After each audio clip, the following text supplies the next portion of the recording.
بھٹی صاحب، اس بات میں کتنا وزن ہے کہ جو اعظم نذیر طاہر صاحب بات کر رہے ہیں کہ جی ایک ربر سٹیمپ بن گئی ہیں اپوائنٹمنٹ ججز کی 19ویں ترمیم کے بعد، اور ساتھ ہی ساتھ وہ یہ کہہ رہے ہیں کہ جی ہم سسٹم میں ایک بیلنس لانا چاہ رہے ہیں؟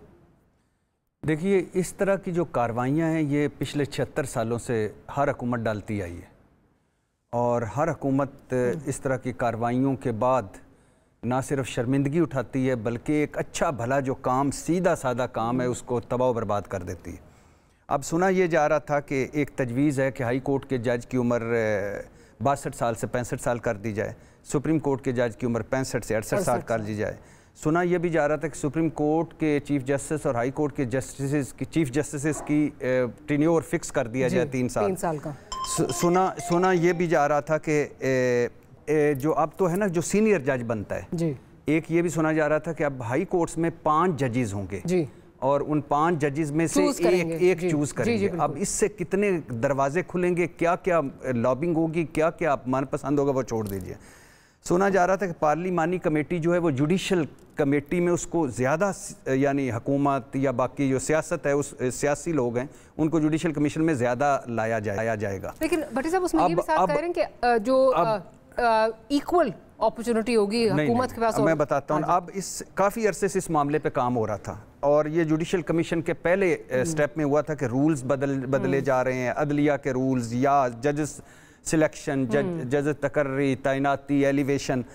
اس پر 2 دن پہلے ایک اجلاس ہوا، اور اس اجلاس میں جس میں سارے ملک کے ججز موجود تھے، اور اس میں اعظم نذیر طاہر صاحب نے انکشاف کیا کہ ہم تو آئینی ترمیم کرنے جا رہے ہیں، قانون سازی کرنے جا رہے ہیں۔ ایسے ہی اس پر انہوں نے کہا کہ جب آپ یہ کرنے جا رہے ہیں تو پھر اس کا ہمارا تو رولز کا فائدہ ہی نہیں ہے، تو ملتوی ہو گیا۔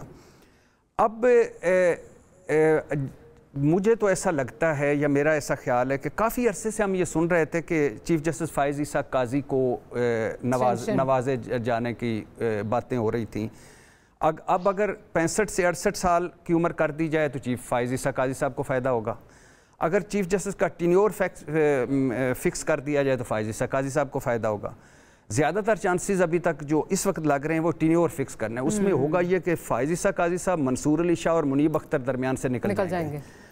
اب یہ ہے، اگر فائز عیسیٰ قاضی صاحب اچھا کریں اور ایک کنوے کریں، یا ایک رجسٹرار کے ذریعے ہم تک کنوے کروائیں، یا قوم تک یا حکومت تک، کہ جو کچھ بھی آپ کرنے جا رہے ہیں وہ میرے ٹینیور کے بعد ہو، یعنی مجھ پہ اس کا اطلاق نہ ہو، پھر ہم اس پہ ڈسکس کریں گے کہ ترمیمیں اچھی ہیں کہ غلط ہیں۔ اب ساری بحث اس پہ ہوگی کہ فائز عیسیٰ قاضی صاحب کو نوازا جا رہا ہے، اور یہ نیت کا معاملہ ہے۔ مجھے اس وقت ان کی نیت ٹھیک نہیں لگ رہی، نیت میں فطور لگ رہا ہے۔ نیت ہے نوازنے کی، نیت ہے عدلیہ پر کنٹرول کرنے کی، نیت ہے ججز تقرری، ججز ایلیویشن میں سیاسی کردار بڑھانے کی، نیت ہے من پسند ججز کو نوازنے کی، نیت ہے پرسن اسپیسیفک، تو نیت ہے عدلیہ کو اپنے تابع کرنے کی۔ اور ہمارے ہاں دکھ یہ ہے کہ اچھے قانون بڑے اچھے بنتے ہیں، لیکن کس لیے بنتے ہیں؟ اپنوں کے لیے، لاڈلوں کے لیے، چہیتوں کے لیے، ذاتی فائدوں کے لیے، مخالفین کو فکس کرنے کے لیے۔ اور یہ قانون سازی ہوگی، اگر فائز عیسیٰ قاضی صاحب نے نہیں کنوے کیا تو یہ نواں بھنڈ ماریں گے، سب یہ چیلنج بھی ہوگا، رولے بھی پڑیں گے، اور ملک جہاں ہر ادارہ زوال پذیر ہے اور زوال کو عروج ہے، وہاں ایک اور کٹا کھل جائے گا۔ ٹھیک، سرا صاحبہ آپ کی طرف آتی ہوں، بھٹی صاحب کی بات کو آگے بڑھاتی ہوں کہ جو اس وقت واقعی اس وقت چہمگوئیاں ساری یہی ہو رہی ہیں کہ اگر اس قسم کا کوئی ترمیم آتی ہے ان آئیدر کیس، تو جو اس کے بینیفیشری ہیں وہ قاضی فائز عیسیٰ صاحب جو ہیں وہ ہوں گے۔ اگر مجھے اجازت دیں سرا صاحب، میں ذرا عرفان قاری صاحب ہمارے ساتھ اچھا ابھی ہمیں جوائن کر لیں گے۔ سرا صاحبہ، جو یہ بات کی جا رہی ہے کہ قاضی فائز عیسیٰ صاحب کو جو ہے وہ نوازنے کی یہ ایک طریقہ ہے، اور جو بھٹی صاحب بات کر رہے ہیں کہ یا تو اس کا اطلاق جو ہے وہ ان کے بعد ہو تو پھر وہ میلیفائڈ انٹینٹ نظر نہیں آتا، لیکن اب کیونکہ نظر یہ آ رہا ہے کہ اس کا جو ڈیمیج ہوگا سب سے زیادہ وہ جسٹس منیب اختر صاحب کو ہوگا، اور کیونکہ وہ کنسیڈر کیے جاتے ہیں کہ وہ مختلف جو سوچ کے حامل ہیں، وہ دوسری سائڈ کو جو ہے وہ بلانگ کرتے ہیں، دوسری ڈیوائیڈ کی دوسری سائڈ پہ اس وقت کھڑے ہیں، تو لگ رہا ہے کہ پرسن اسپیسیفک جو ہے وہ بنایا جا رہا ہے ٹو ایلیمنیٹ منیب اختر صاحب اینڈ ٹو فیسیلیٹیٹ قاضی صاحب۔ اس پہ ذرا اگر آپ کچھ بولنا چاہیں۔ خیال ہے ایک عدلیہ کو رہ گیا تھا تھوڑا بہت امپارشل اور انڈیپینڈنٹ، اگر اس کو اسی طرح رہنے دیتے تو بہت اچھی بات تھی.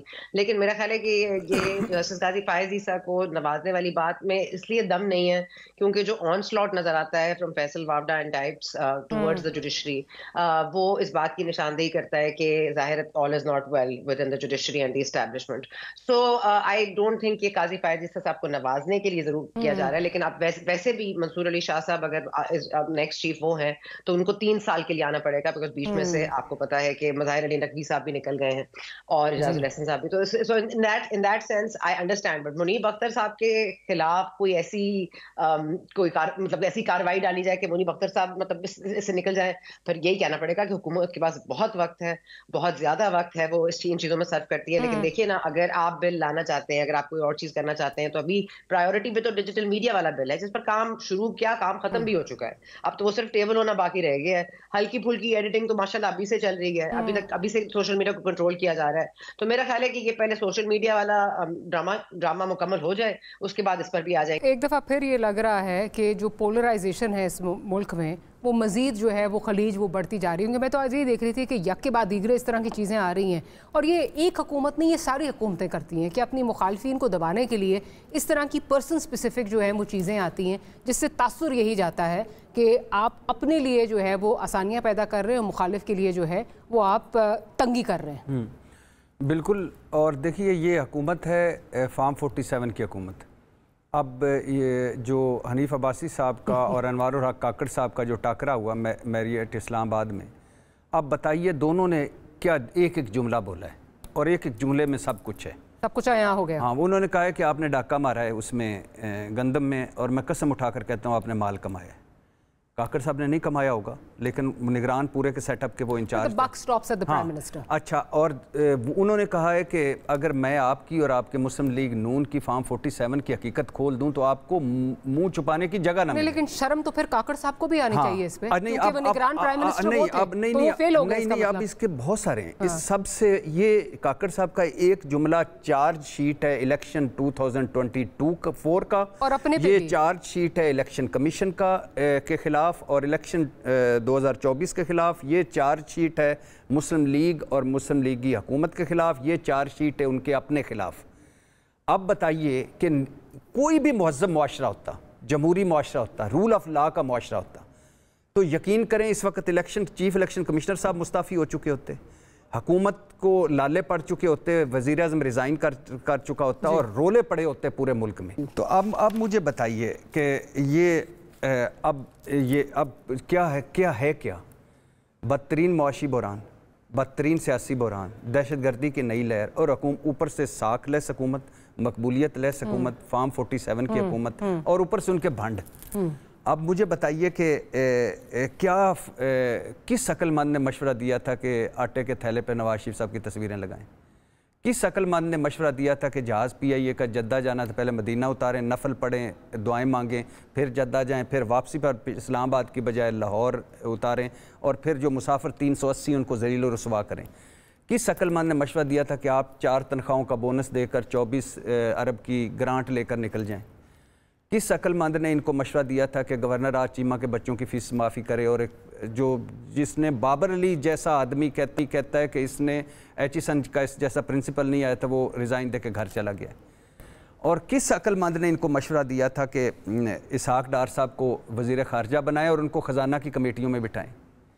کس عقل مند نے ان کو مشورہ دیا تھا کہ FBR کے 25 افسروں کو کرپشن پر نکالیں، اور ان میں ایک افسر وہ ہے جس کو پہلے ٹینیور میں ریکمینڈ کیا اور دوسرے ٹینیور میں شہباز شریف نے تمغہ امتیاز دیا؟ کس عقل مند نے ان کو مشورہ دیا تھا کہ یہ جو بھنڈ مارنے جا رہے ہیں یہ ماریں گے؟ اور کس عقل مند نے مشورہ دیا تھا کہ آپ ایک کسان رل گیا، زراعت رل گئی، اور آپ کی اپنی اس حکومت کے اندر 98.5 ارب روپے کی گندم امپورٹ ہو رہی ہے اس شہباز شریف کی نئی حکومت میں، یہ جو بھی 2-2.25 مہینے کی حکومت ہے. تو اب مجھے بتائیں کہ اوپر سے یہ حال ہے اس حکومت کا، اوپر سے عجیب و غریب، اب پہلے وڈے وزیر پیپلز پارٹی کے آئیں گے، پھر نکے وزیر آئیں گے، پھر اس کے بعد پرانی ٹیم، اور پھر پرانی ٹیم آئے گی نواز شریف صاحب کی، اور پھر ہمارے مسائل ہیں، سب کچھ آپ کے سامنے ہے. میں تو ہمیشہ یہی بات کرتی ہوں، یہ ایک چیز میں جملہ جو ہے وہ بہت بولتی ہوں کہ یہ انسینٹی کی جو ہے نا ڈیفینیشن ہے، میڈنس انسینٹی کی ڈیفینیشن ہے. ہم ایکسپیکٹ کرتے ہیں کہ وہی ایکسپیریمنٹ کریں سیکھا. اور ڈیفرنٹ ہم ریزلٹس کو ایکسپیکٹ کریں. پرابلم یہ ہے کہ آج میں اور ثنا اور آپ بیٹھے ہیں، ہم سے کوئی غلطی ہو جاتی ہے تو ہم کوشش کریں گے کہ اگلے پروگرام میں یہ نہ ہو کہ اور کریکشن کر لیں، معذرت کر لیں. دکھ یہ ہے کہ یہ وہی پرانی غلطیاں. نواز شریف صاحب نے شہباز شریف کو طلب کر لیا. بھائی ایک تو مجھے بتائیں کس حیثیت میں طلب کیا؟